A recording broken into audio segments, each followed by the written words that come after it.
Tembakan OPM dibalas sniper TNI. 10 menit diladeni baku tembak, 4 pentolan KKB lari ke sungai. Baku tembak pecah antara aparat TNI dan kelompok kriminal bersenjata KKB, Organisasi Papua Merdeka, OPM, di Kenyam, Kabupaten Enduga Provinsi Papua Tengah, Kamis malam. Berdasarkan data yang dihimpun Tribun Papua Tengah, kontak tembak TNI versus OPM itu berlangsung selama 10 menit.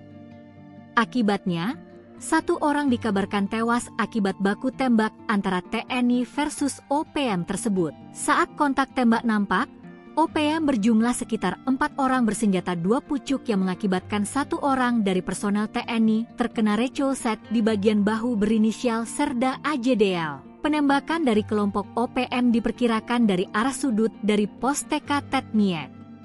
Saat itu juga aparat, diantaranya sniper TNI memberikan tembakan balasan hingga terjadi selama 10 menit.